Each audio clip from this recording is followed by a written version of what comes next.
Brandon here from Building Wealth Flow. Today is the culmination of all the series that I've done on the build for the last several months. We're finished. We now have both houses leased, and I want to go over the financials. Some out in the YouTube community say it can't be done. You can't make money in real estate today, and I'm going to show you my numbers. You be the judge. I pray that you have stewardship of the knowledge and money you are entrusted with. Seek wisdom and understanding. I hope this is good for you and that you really enjoy the final video. Let's get started.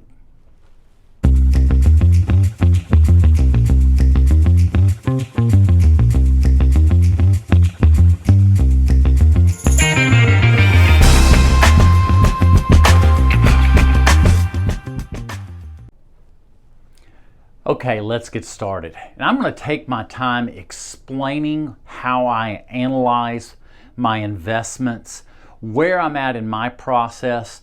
And me, I started at age 49.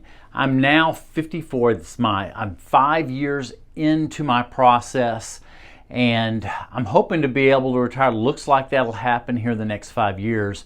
And I want to explain some of it, what I'm doing, and this strategy while I'm going through the numbers. So one of the things I do is my background. I've been 30 years in finance and real estate. I was the vice president of commercial lending, and I would underwrite other people's loan requests on real estate investments. And I learned a lot of this over the years of how to underwrite. But one of the things that I always did, and I'm looking at backup, and for me, backup after backup, because I don't want to lose money, is I want to look at break-even analysis. After all the costs, what is break-even on rents? So what I've done, and I've started here with these numbers, monthly rent, I'm looking at all my costs first. Property tax at $115 a month. Reserves, that's me putting back money in reserves, $164. My insurance was $97, and the mortgage on this, it was $198,000 at 5.9% is $1,178. So my break even on this is $1,553. So that's what I'm looking at.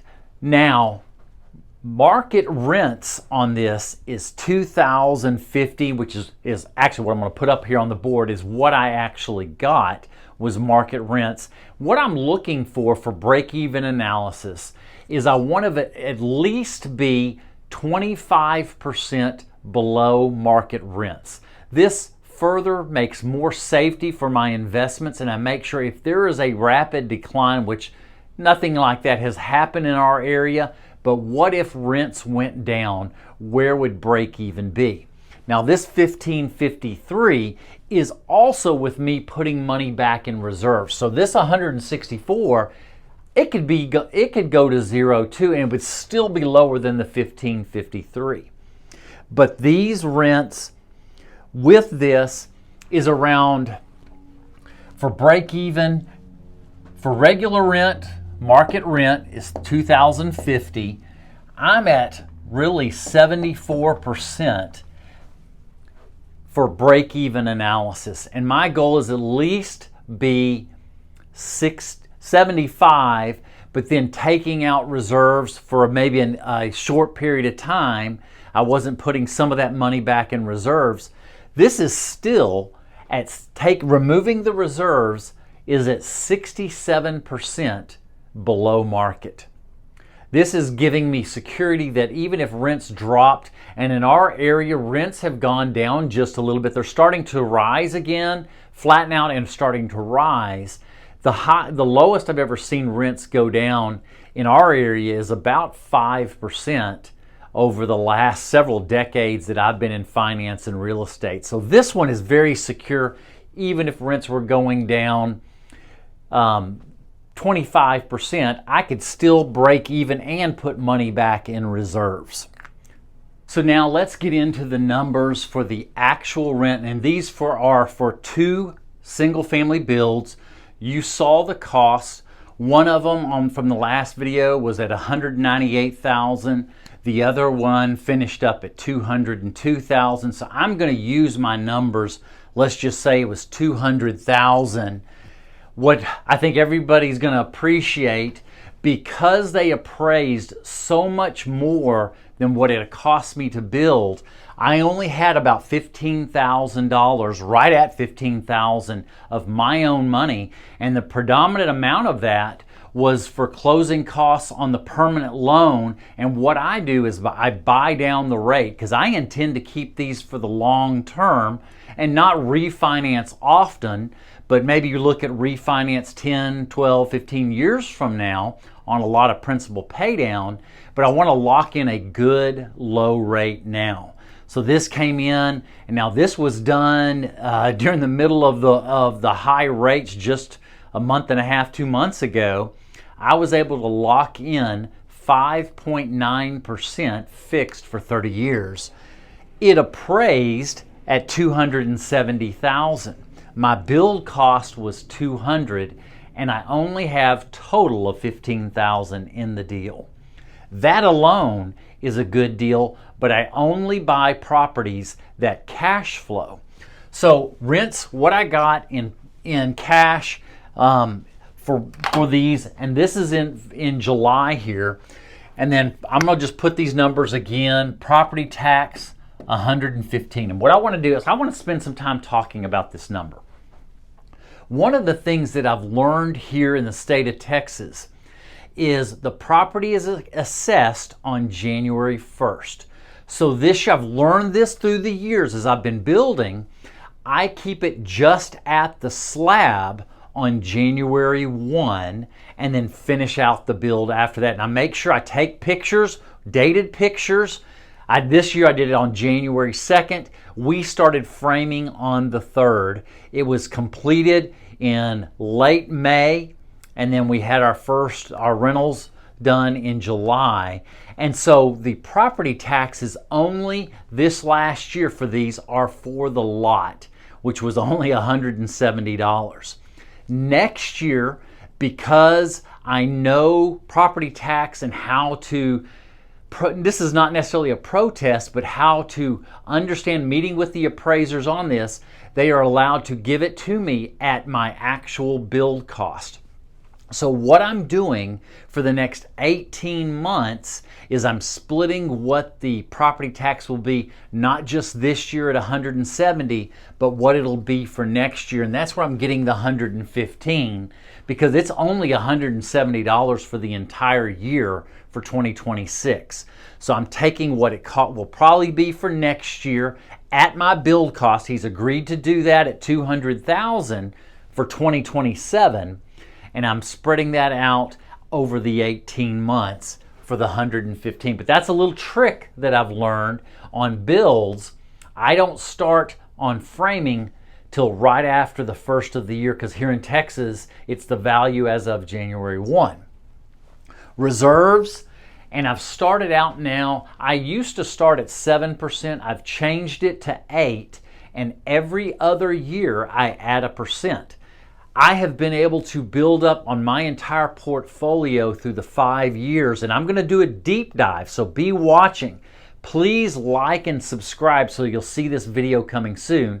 I'm going to do a 5-year review, and I've learned that 7 probably worked, but I'm starting at 8 now. I've been able to build up reserves. I have now over $60,000 in reserves for 14 units, and it's still growing every year. I've had very minimal expenses. I've had some vacancies, but very minimal expenses, and that number is working on 14 units with 60,000.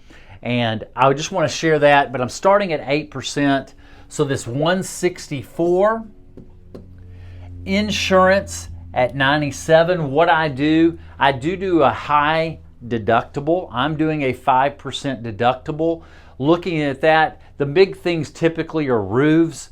I can redo my roof so much less than even the 5%. I'm going to do cash pay if I have to do any roofs. This is the insurance way I look at it is catastrophic. I will never use it unless I absolutely catastrophic the building burns to the ground. So I want to minimize my insurance costs, and I've been shopping them regularly. And interesting, insurance is coming back down from a couple of years ago. So be checking for your insurance. I'm finding mine coming down 25 to 30% over the last 12 months on all my properties. So there is my insurance. So I'm going to get you the NOI, the net operating income. I'm going to give you the number. And on this one, I've got my page here just so I've got all my numbers here. What I'm going to do, the total expenses run, my expenses, well, is 4503. My NOI on this is 20,097 for a 10.05% net operating income. And if those of you that know looking at NOI as a percentage, it's kind of like the term cap rate. A 10% cap rate is awesome on rental properties, and these are brand new builds. So that mortgage, of course, let me put this here, the 1178, and this is a number, these are annualized numbers. I know these are monthly. That's the annualized NOI is 20,000 and the annualized expenses of 4503. I'm going to go back to the monthly here, the 1178. So cash flow. People say you can't make money in real estate today and oh, it's so small. Well, for us, the average people, this is significant. I know there's lots of YouTube channels right now that say, oh, I'm not making big money, so it's not worth my time. Well, for all of us that are the average person that wants to invest in real estate, it can be done. So let's look at the cash flow for this.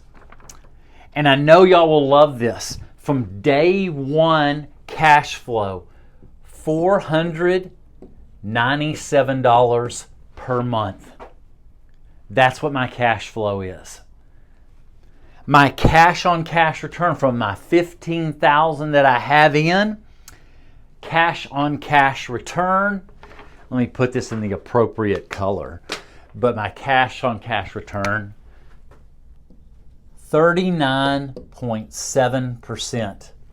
For two builds, I've got two of them rented. These are two brand new builds, no expenses. I have a builder's warranty for the first year. $500 a month per house, so a total of $1,000 cash flow over and above reserves, property tax, all of it, with a return of 39.7% on my actual cash into it. But here's what's great. It appraised day one for $270,000. I only had cost of 200 grand. I start out with equity day one of that 70,000 that wasn't money out of my pocket. I'm later in my stage in my life. I'm getting ready to retire. I can't do it. I know there's some guys that I know that are doing this, and they've got a longer runway.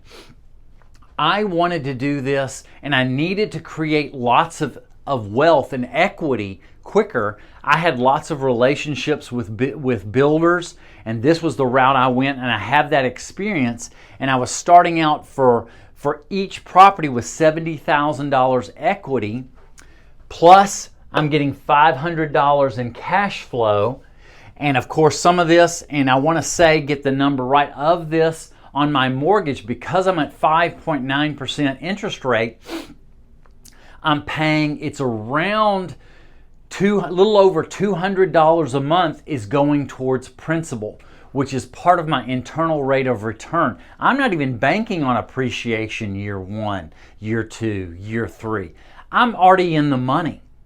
If I had to sell, I have plenty of equity. If rents went down, it could go down, I know that's 74%, but take out reserves, it could go down to almost 68%, and I'm still covering all my expenses. This is why I'm doing the build to rent. I will have a couple of more. I start later this fall, do the exact same process. I already have the dirt. Same way. I will have the foundation at January 1 and we'll finish up in the spring. Hopefully you enjoy these numbers, learning what the numbers are on this build to rent project. This is the final video. I will be doing a 5-year review from when I started 5 years ago through the seasons all the way to today and what my numbers are today in a portfolio of 14 rental units. Hope you enjoy. Till next time.